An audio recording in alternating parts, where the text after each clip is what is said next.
All right, so gathering some stuff. I'm trying to figure out what parts of this video is going to stay or go. On the last segment, I talked about, having your looks up, having your tools, your transportation, being able to bring people what they want, not really arguing with them too hard about what they need, but eventually that becomes part of the equation. You've got to have your transportation together. You've got to have your tools and your trade together. And you've got to be able to function with that stuff. Okay, it's tools are going to be more important than treasures. Okay, because it's physical stuff. Now, what are you worth with all of that?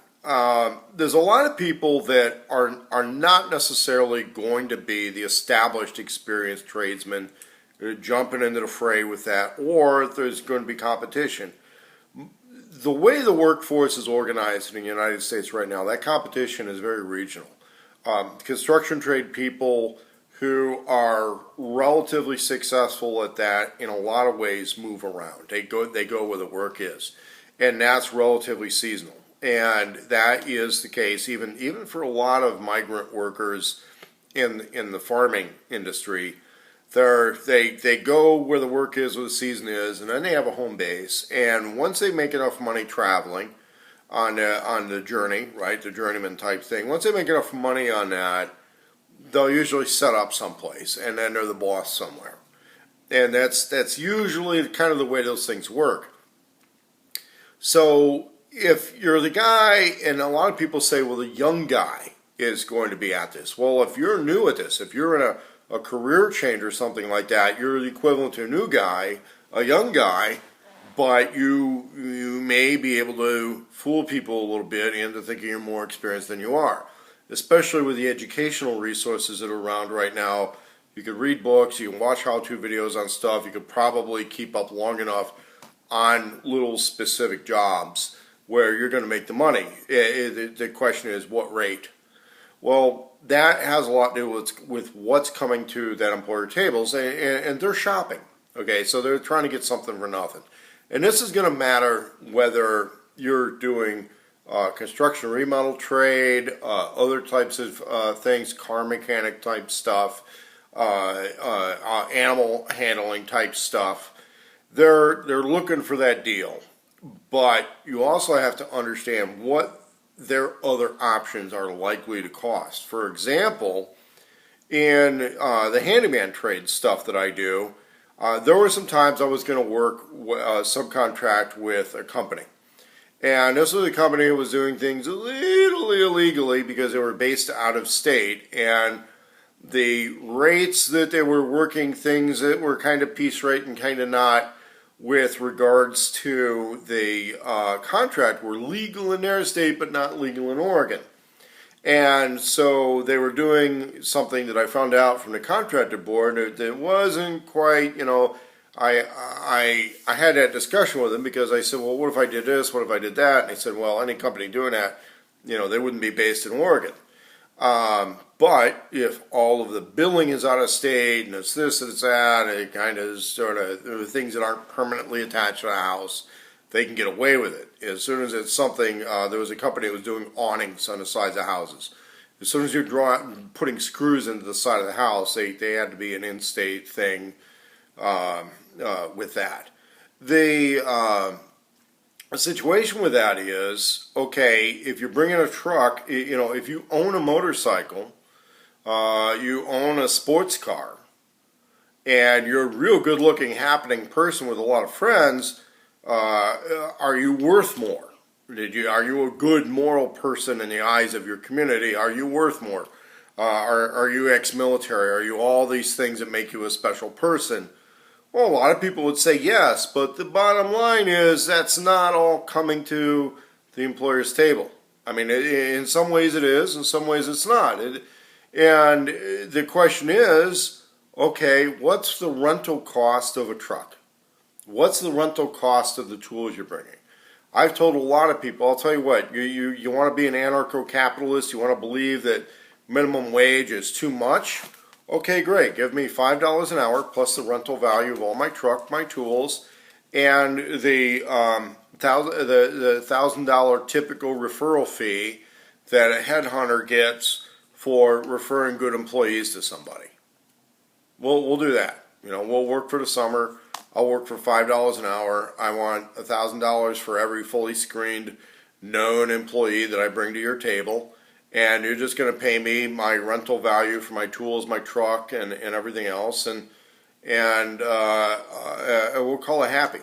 And I'll get security guard wages for just keeping an eye on stuff. And you can be in charge of everything. I'll do that. Okay, I'll take security guard wages, and then rental value for all my tools and equipment, and then the referral fee for all the guys that are going to come in and work for you that are already vetted, already screened, already know what they do. That works for me. That works for you. That's fine. If somebody says, "Oh, well, you're a real, you're a low-down person. You use cuss words. You do this. You do that." I don't want to pay for these things because, we're not going to use them every day. Well, I'm bringing them every day. Okay, I'm not using them anywhere else because I got to be here watching my stuff, right? And so we come to that little middle ground. We figure out where this goes. On the other hand, there's people that want to talk about the anarcho-capitalist, libertarian cash world or something like that and not respect the capital investment of the worker. Well, here's where you got to work this, okay? You got to be that worker who made a capital investment, and it's not necessarily just the education, even though in a lot of trades and a lot of professions, that capital investment in the education matters. The question is this a capital investment in the education and the information, or is it a capital investment in who you are, what you are, and being a special person? And that's the issue with people that have soft science degrees. Being a special person is not necessarily a capital investment. There's not much of a cash value with that.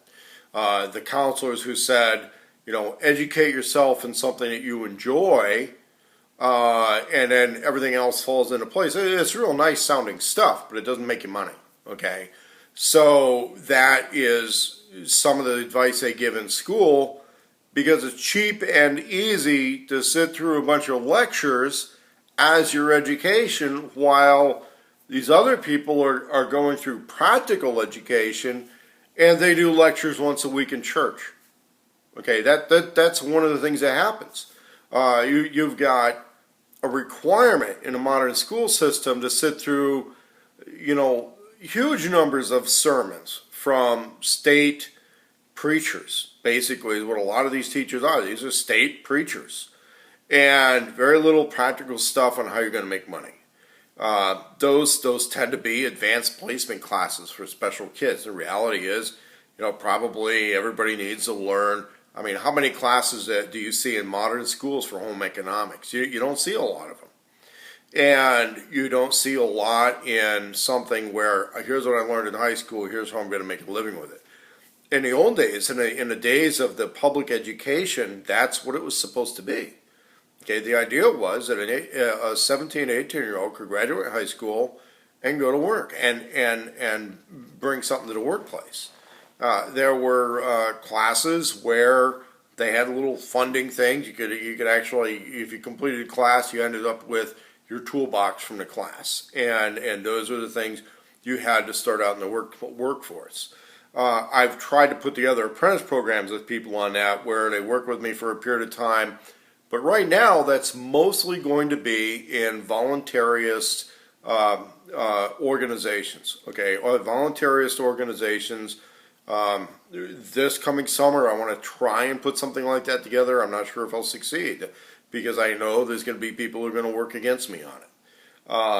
There are going to be people that just don't like the idea. And the real reason is because they don't want competition, okay? They want to be that guy who's at the top of the ladder, gets on a roof, pulls the ladder up with him, and nobody else can go up there, so he's going to charge what he wants because of the position he's in, not necessarily because he's any better at anything, and not because it's a good deal or any of that kind of stuff. But guess what? If you've got your own ladder, you can get up on that roof too. And that's what I want to bring to the table with a lot of these young people. And I don't know how to stress it anymore. Get your own truck, get your own ladder. get your own tools and, put your own ads on Craigslist, guy with truck and tools, hey, I'm for hire, I'm this and that. Right now, even the way they want you to structure resumes is not necessarily what's going to make you money, okay? It's what makes you a better slave, a better employee, okay? How come these people want to talk about things like criminal records and credit ratings? And there's a lot of applications I've seen where, they have a little box for course of study when you're in grade school. What are you supposed to put in that box? And somebody says, well, the secret is you need to fill in every box. I got a line this wide. I'm supposed to write down everything I'm educated in. What the fuck are you talking about? On the other hand, there's guys out there I've seen that have a picture of a dude with a hand truck standing in front of a U-Haul truck, says mover. I'm a mover for hire. Here's what I want every hour. Here's some pictures of jobs I've been on. And the state actually starts to have a problem with some of these guys. Then you have pictures of guys that are for hire on other stuff. They don't necessarily want to show themselves because they can become targeted because of that. There is resistance to independent workers. Okay, there's resistance to this. And that resistance is actually more hostile than the resistance to communism. And when Karl Marx was talking about all of his stuff, and don't forget, the communist regimes rose up after Karl Marx died. Karl Marx was like, man, the working class is getting fucked over. We want to represent the working class somehow. And the later people came along and said, oh, yeah, we'll use the language of all of this stuff. They use Marxism as a form of a religion and then twisted it to their own ends more than this kind of theme where, well, how come he's not taking care of the workers? And why was that never going to really take root in the America of the late 1800s? Well, because anybody could go west. Anybody could go to the wilderness. Anybody could say, we're getting treated like shit in the coal mines. Well, okay, there's going to be a point when smart, capable people understood that the more you worked in a coal mine, the more you owed your soul to the company store, that it wasn't that good of a deal, that it was debt slavery, and the people were waiting for prohibition to come in, and out making moonshine, and they broke out of that cycle. Or they were out making moonshine, the depression's going on, and they moved west. And they got into things that were more lucrative and that they enjoyed more and worked better, especially if they made money in that environment and then got out of that. And one of the things that created that environment was personal automobiles, personal trucks. As soon as people could own personal vehicles, all of a sudden they didn't depend on that system of owing your soul to the company store. The people who controlled the trains controlled whether or not you would even get out of town. They controlled, to some degree, who came to town. They could monitor everybody who came to town. As soon as there was individual car ownership, that thing started to work differently. Union organizers could get in their own cars and go places as a passenger. The rise of the Teamsters unions, there had always been Teamsters. But the thing is, these guys would ride trains, go someplace, run a horse team, and it was like a certain way that worked. And when it came to trucks, then there was exploitation and other things going on. We saw Jimmy Hoffa and the early organizers. There was a lot of conflict with this stuff. And there was conflict with the independent truckers unions. But they eventually won out a lot. But if you look on your freeways right now, there's a lot of people, there's a lot of state hate against truckers, okay? Tremendous amount of state hate against truckers. Tremendous amount of state regulation and pushing and shoving and state hate on that. So the state isn't going to support independent workers like this, okay? All you have to do is look on the side of the road when you take an interstate highway. But there were guys that I knew that figured out, well, I can get a dually cab pickup truck, I can get a 30-foot trailer, not a 4, I can get my own trailer, and I can haul stuff. I can haul stuff farm to farm on a personal truck. and not go through the stuff with the big over-the-road truckers. And then different states want to start regulating that. They start looking at the ones with out-of-state stuff, and we've got a whole system now online called UShip. And I've met guys who are making money that way. I personally haven't tried it. I might. This is before Uber. We look at Uber, independent, unlicensed cabbie type guys. There's a lot of guys that I knew that were cab drivers said, wow, I think I'm just going to go drive for Uber. Why should I be driving for a cab company and give away 2/3 of what I make or deal with that control system when I can drive for Uber? Okay, and it's not just a matter of independent cabbie type guys doing a lot of this stuff. And even then, a lot of people realize the exploitation in the little cabbie situation. That's why they tip. That's why it's so traditional to tip. And these are all the things you got to look for to create anarcho-capitalist systems within the main system, but they're actually already there in a lot of cases. And if you're in an economic collapse, survival type thing, they call it being resourceful for a reason. But there's a lot of new generation people don't necessarily understand all those little nuances. They're not necessarily, and a lot of people figured out they're not necessarily going to blow it all over online unless there's corporate backing, such as Uber, okay, such as UShip, such as certain aspects of Craigslist or Angie's List or some of these others. And some of them are going to function online, a lot of them aren't. But as they become more formalized, these are where you're going to be able to accomplish some financial freedom. Get rich and rule the world? Probably not.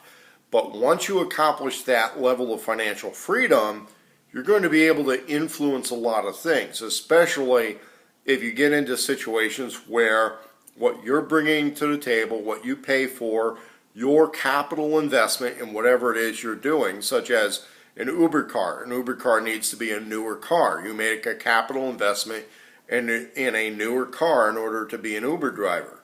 And there are people that will favor, let's say, riding in a nice car, like the guy in a transporter. They'll favor that, okay? These are your capital investments, so it's not just a labor thing. And this is where you want to learn to be in an anarcho-capitalist world. Otherwise, it's a bullshit hustle from people that just want to do exploitation and con games.